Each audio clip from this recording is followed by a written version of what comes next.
नमस्कार, आप देख रहे हो इंडिया न्यूज हरियाणा और मैं हूं आपके साथ प्रियंका राय। रुक करेंगे फटाफट खबरों का। कोरोना वायरस के बढ़ते मामलों के बीच प्रधानमंत्री मोदी ने मन की बात की। मन की बात 2.0 का ये 23वां एपिसोड था। मन की बात का कुल 76वां संस्करण।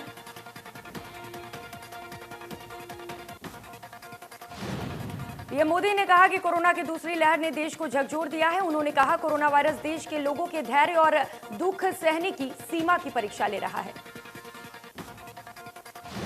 पीएम मोदी ने कहा कि कई लोगों ने असमय अपनों को खोया है। ये समय हौसले से लड़ाई लड़ने का है। राज्य की सरकारें दायित्व निभाने में जुटी हुई हैं। पीएम ने कहा कि पूरी ताकत के साथ कोरोना के खिलाफ लड़ाई लड़ी जा रही है। अपनी भी ध्यान रखिए और अपने परिवार की भी। कोरोना के बढ़ते संकट को लेकर पीएम मोदी ने डॉक्टर से बातचीत की। कहा कि सिर्फ विशेषज्ञों की बात माने, डॉक्टर्स की बात माने और जरूरी उपाय अपनाएं। पीएम मोदी ने कहा कि वैक्सीन की अहमियत के बारे में सभी को पता है। वैक्सीन से जुड़ी अफवाहों पर ध्यान न दें। वैक्सीनेशन सेंटर पर जाकर सभी योग्य वैक्सीन लगवाएं। पीएम मोदी ने फ्रंटलाइन वर्कर्स की तारीफ की। कहा कि लैब टेक्नीशियन और एम्बुलेंस ड्राइवर बड़े रिस्क लेकर काम कर रहे हैं। पीएम मोदी ने एम्बुलेंस ड्राइवर से भी बातचीत की, निजी अनुभव पूछा और तारीफ की। पीएम मोदी ने सभी से कोरोना वैक्सीन लगवाने का आग्रह किया। कहा कि दवाइयां भी कड़ाई भी, इस मंत्र का कभी ना भूलें। इस आपदा से हम जल्द बाहर आएंगे। हम मिलकर इस जंग को जीतेंगे। देश में 24 घंटे में मिले 3,49,000 कोरोना केस। 2,761 कोरोना मरीजों ने तोड़ा दम, जबकि 2,15,000 मरीज हुए रिकवर। अब तक कुल 1,69,00,000 के पार बीमार। राजधानी दिल्ली में कोरोना के चलते हालात में सुधार नहीं होने के चलते सरकार ने सूबे में लगे लॉकडाउन को एक और हफ्ते के लिए बढ़ा दिया। गुरुग्राम के अस्पतालों में भी बेड कम होने की बात सामने आ रही है। हाल ही में यहां के अस्पताल के ग्राउंड में ही मरीज का इलाज किया जा रहा है। मरीज ने कोरोना का टेस्ट करवाया, जिसकी रिपोर्ट का इंतजार वो कर रहा है, लेकिन रिपोर्ट आने से पहले ही उसकी हालत बिगड़ गई और वो सेक्टर 10 के नागरिक अस्पताल पहुंचा, जहां बेड नहीं होने के चलते उसे भर्ती नहीं किया गया। कोरोना संदिग्ध मरीज को डॉक्टर ने हॉस्पिटल के ग्राउंड में इंजेक्शन लगाकर ही रेफर कर दिया। ऑक्सीजन बेड उपलब्ध न होने पर मरीज को रोहतक रेफर किया गया। कोरोना के लगातार बढ़ते मामलों के साथ ऑक्सीजन सिलेंडर की मांग लगातार बढ़ती जा रही है। कुछ लोग ऑक्सीजन सिलेंडरों को गलत तरीके से बेचकर मोटा मुनाफा कमाने में लगे हैं। ऑक्सीजन सिलेंडरों की कालाबाजारी का मामला गन्नौर की बड़ी औद्योगिक क्षेत्र से सामने आया है, जहां पुलिस और स्वास्थ्य विभाग की टीम ने ऑक्सीजन गैस सिलेंडरों के होलसेल कारोबारी के प्रबंधक को ऑक्सीजन सिलेंडरों के निर्धारित दामों में ज्यादा रुपए वसूलते हुए रंगे हाथ पकड़ा। फैक्ट्री में ऑक्सीजन सिलेंडरों को रिफिल किया जा रहा था। कोरोना मरीज के परिजन ने जब फैक्ट्री प्रबंधन से सिलेंडर मांगा तो उससे 30,000 रुपए की डिमांड की गई और सिलेंडर लौटाने पर भी रुपए वापस लौटाने से इनकार कर दिया गया। शाम 6 बजे दुकानें बंद करने के सरकारी आदेश को अमल में लाने के लिए सिरसा पुलिस ने सड़कों पर मोर्चा संभाल लिया। बाकायदा पुलिस के जवान बाजारों में स्पीकर के जरिए मुनियादी कर रहे हैं। शाम 6 बजे के बाद कुछ दुकानें खुली मिली, जिन्हें पुलिस ने बंद करवाया और लोगों को जागरूक किया। थाना प्रभारी ने कहा कि सरकार के आदेश की सख्ती से पालना कराई जाएगी। जो भी व्यक्ति इन आदेशों की पालना करेगा उसके खिलाफ कार्रवाई नहीं होगी।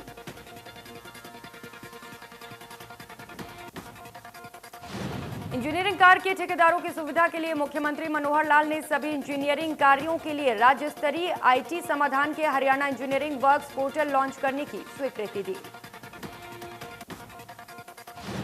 हरियाणा इंजीनियरिंग वर्क्स पोर्टल ठेकेदारों की पंजीकरण प्रक्रिया, विस्तृत निविदा सूचना, ई टेंडरिंग, पारदर्शी आईटी आधारित तकनीकी मूल्यांकन सहित सभी इंजीनियरिंग कार्यों का समीक्षा करेगा। मुख्यमंत्री मनोहर लाल ने इंजीनियरिंग कार्य विभागों की बैठक के दौरान ये जानकारी दी। कहा कि पोर्टल ई टेंडरिंग प्रणाली में और ज्यादा पारदर्शिता लाने के साथ साथ इंजीनियरिंग कार्य विभागों में जवाबदेही और कार्य कुशलता भी बढ़ाएगा। बैठक में अधिकारियों ने मुख्यमंत्री को बताया कि ये HEW पोर्टल पर सामान्य मंच पर ठेकेदारों के पंजीकरण को सक्षम करेगा, जो गुणवत्ता, लागत और समय को लेकर ठेकेदारों के प्रदर्शन को ट्रैक करेगा। गुरुग्राम के कोरोना के हालात को लेकर विधायक सुधीर सिंगला ने स्वास्थ्य मंत्री अनिल विज से मुलाकात की। अंबाला विज के आवास पर दोनों नेताओं की मुलाकात हुई। सिंगला ने विज से स्वास्थ्य सेवाएं बेहतर करने की अपील की।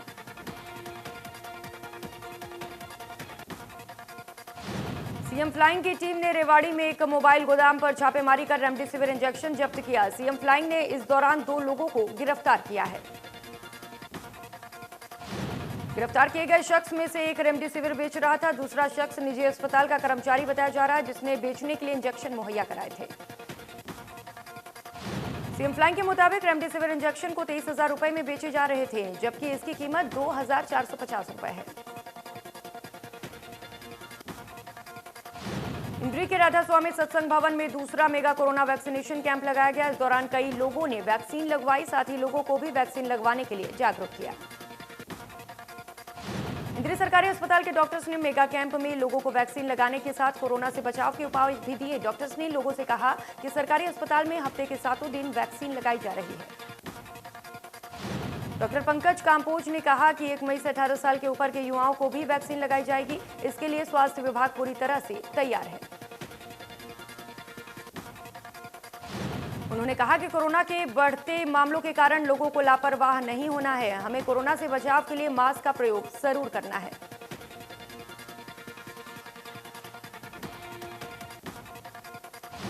सिरसा में टूर एंड ट्रैवल्स सवारियों का एक्स्ट्रा चार्ज लेकर उन्हें बाहर भेजे जा रहे हैं। आरटीए विभाग ने विजय ट्रैवल्स पर रेड की।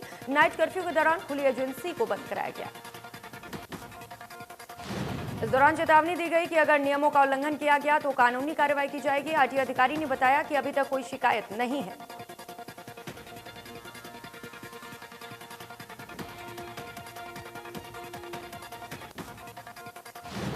भिवानी में एक कोरोना मरीज अस्पताल के बाहर बेसुध मिला। परिजनों ने जब मामले की सूचना मिली तो अस्पताल में भर्ती कराया, लेकिन इलाज के दौरान उसकी मौत हो गई।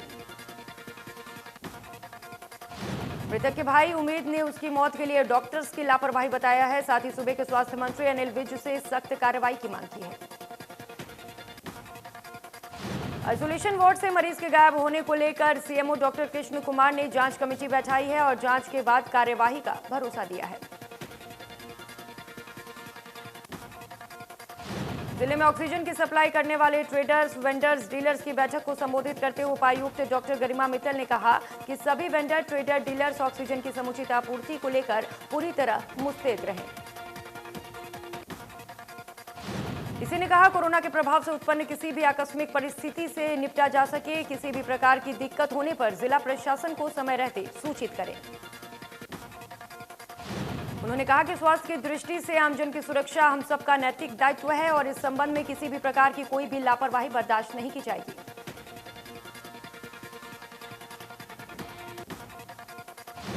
कैथल में नाइट कर्फ्यू के बावजूद भी रात में कार्यक्रम हो रहे हैं। गांव कोटड़ा में हो रहे कार्यक्रम के दौरान हर्ष फायरिंग का वीडियो वायरल हुआ है, जिसमें गाइडलाइंस की धज्जियां उड़ाई जा रही हैं। फरीदाबाद के इंडियन मेडिकल एसोसिएशन के डॉक्टर्स ने लोगों से अपील की है कि एसिम्प्टोमेटिक या माइल्ड सिम्टम्स का कोरोना होने पर घर में ही आइसोलेशन में रहें।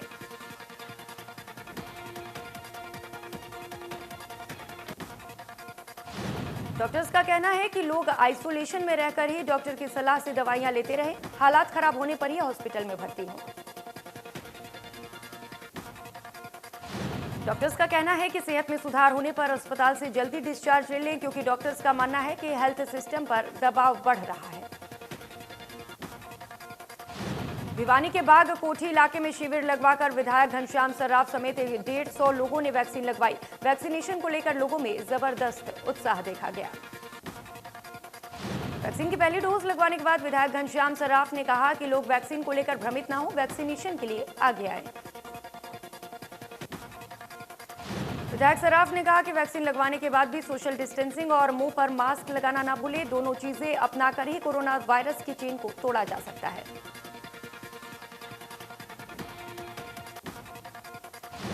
पंचकुला में 3 कोरोना संक्रमित महिलाओं की इलाज के दौरान मौत हो गई। पंचकुला जिले में मरने वालों का आंकड़ा 183 हो गया है। लैब में 666 मरीजों की रिपोर्ट पॉजिटिव आई, जिसमें 368 मरीज पंचकुला से हैं। सिरसा जिले में कोरोना से 7 मरीजों की मौत हो गई। कुल 146 मरीजों की अब तक मौत हुई है। एक दिन में मिले 529 नए कोरोना केस।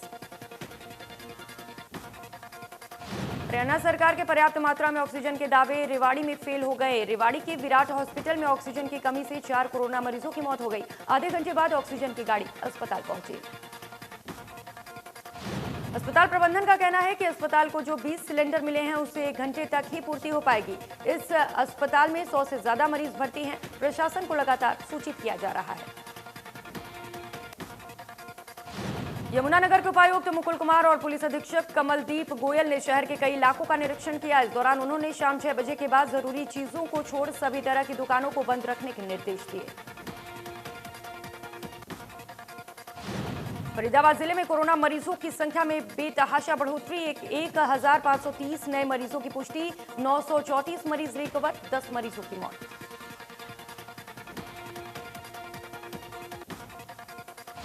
गुरुग्राम में 3136 नए कोरोना केस मिले। जिले में कोरोना से 8 लोगों की मौत। बताया जा रहा है कि 842 मरीज रिकवर हुए हैं।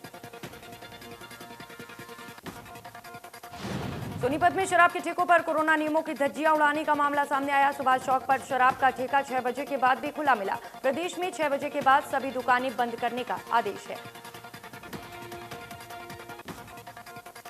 कोरोना वैक्सीनेशन के मामले में अंबाला स्वास्थ्य विभाग पूरी तरीके से अव्वल नंबर पर है। अब तक अंबाला में 2,46,000 वैक्सीन की डोज दी जा चुकी है। सीएमओ कुलदीप सिंह ने जानकारी दी।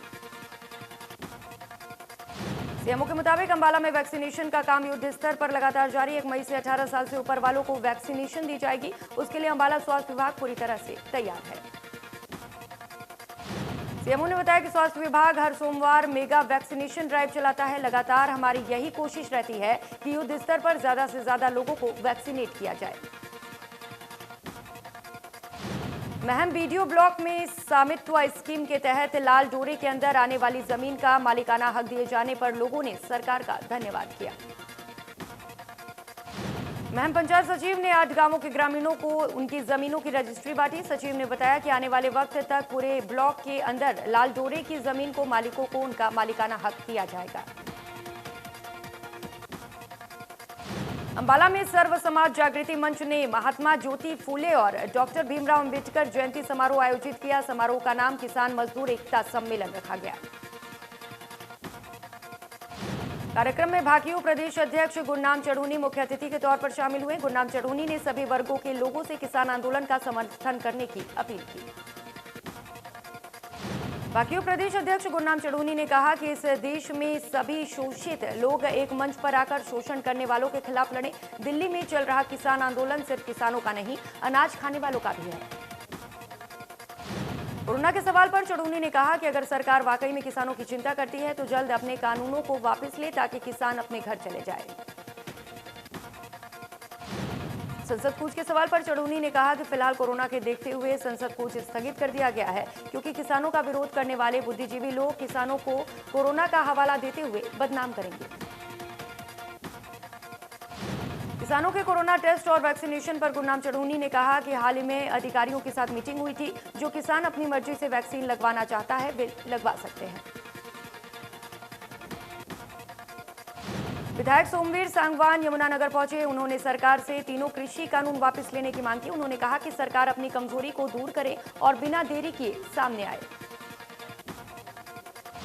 उन्होंने कहा कि किसान ना झुकेगा ना उठेगा, अभी भी समय है, सरकार किसानों की भलाई में ये बिल वापस ले ले। उन्होंने दावा किया कि ये सबसे बड़ा और सबसे लंबा आंदोलन है जिसका चुनाव में नजर आएगा। सांगवान ने कहा कि जनता की आवाज भगवान की आवाज होती है। सरकार को किसानों के साथ बैठकर उनकी बात सुननी चाहिए। आंदोलन को खापों के समर्थन पर कहा कि खापों ने समाज को, देश को बहुत कुछ दिया है। संयुक्त मोर्चे को लेकर उन्होंने कहा कि हर आदेश का पालन किया जाएगा। उन्होंने कहा कोरोना को लेकर सरकार की खिंचाई करते हुए कहा कि सरकार ने 1 साल में कोई तैयारी नहीं की। चरखी दादरी के गांव लोहरवाड़ा और झिज्जर में खेतों में किसी ने गेहूं की पराल में आग लगा दी। आग से पराल के साथ प्रशासन के पानी निकासी के लिए डाले गए लाखों रुपए के पानी के पाइप जलकर राख हो गए। हालांकि बाद में मौके पर पहुंची फायर ब्रिगेड की कई गाड़ियों ने मशक्कत से आग पर काबू पाया। सदर थाना पुलिस ने मौके पर पहुंचकर मुआयना किया और जांच शुरू कर दी। फायरमैन आशीष कुमार ने बताया कि गांव लोहरवाड़ा के खेतों में आग लगने से गेहूं की पराल और पानी के पाइप जल गए। पानी के पाइपों की कीमत लाखों रुपए बताई गई। आग लगने के कारणों का पता नहीं चल पाया। लाखन माजरा गांव के खेतों में आग लगने का मामला सामने आया। खेतों में आग लगने की सूचना मिलते ही विधायक बलराज कुंडू मौके पर पहुंच गए। उन्होंने प्रशासनिक अधिकारियों को जल्द केस बनाकर ऊपर भेजने के निर्देश दिए। लाखन माजरा में गेहूं के करीब 8 एकड़ फसल जलकर राख हो गई। कुंडू ने कहा कि किसान फसल को अपने बच्चों की तरह उपासता है, ऐसे में उस फसल का यूं जलकर राख हो जाना बहुत दुखद है।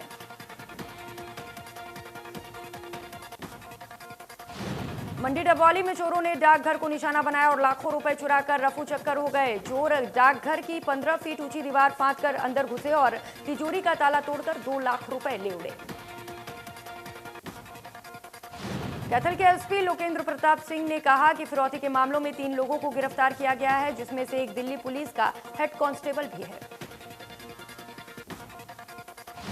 बताया जा रहा है कि फरवरी में राजौंद थाना में ज्ञान सिंह ने शिकायत दर्ज करवाई थी कि उसका भतीजा राहुल कई दिनों से गायब है। उसके बारे में कुछ जानकारी नहीं है, जिसके बाद उन्हें फिरौती के लिए कॉल आई।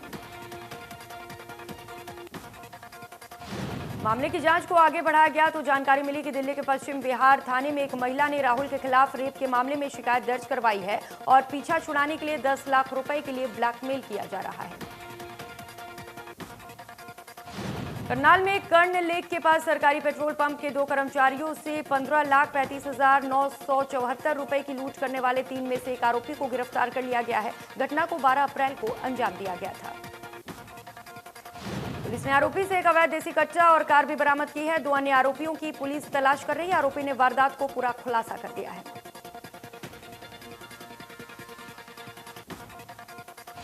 पानीपत में महिला चोर गिरोह सक्रिय है। ये महिलाएं किसी भी दुकान पर सामान खरीदने के बहाने पहुंचती हैं और बड़ी ही चालाकी से चोरी की वारदात को अंजाम देकर फरार हो जाती हैं।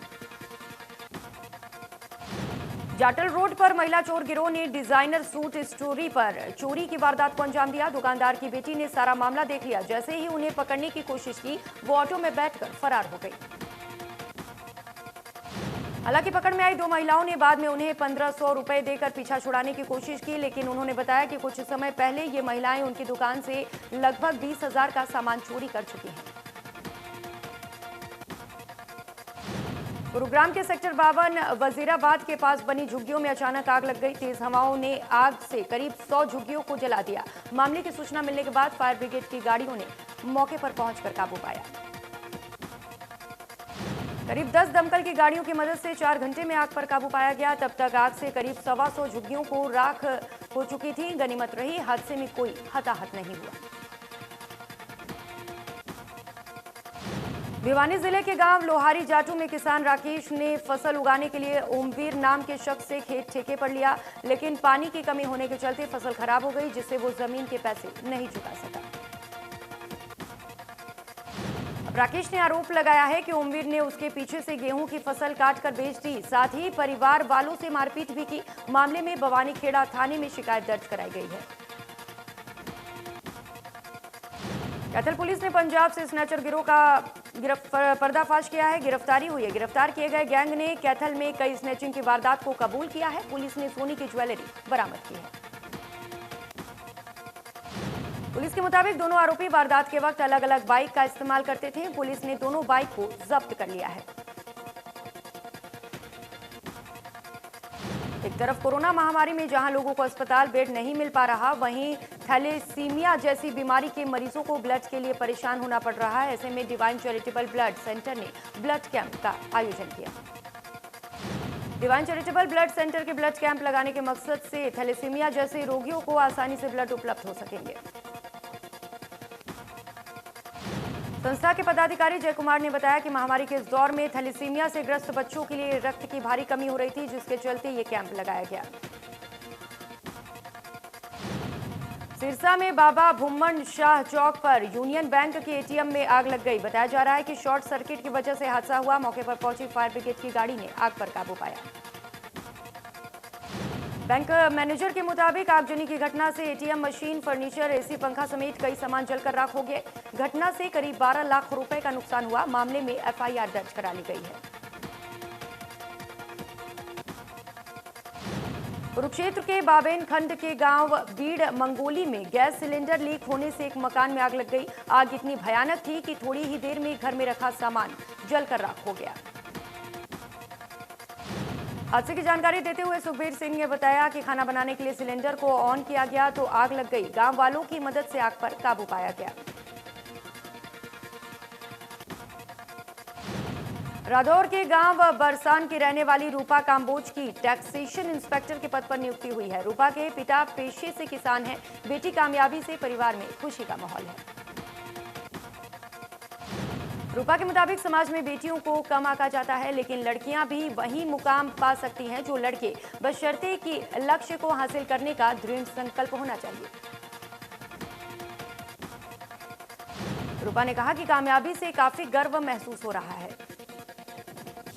परिवार का पूरा साथ रहा। रूपा के पिता प्रेमलाल का कहना है कि बेटों और बेटियों में कोई अंतर नहीं करना चाहिए।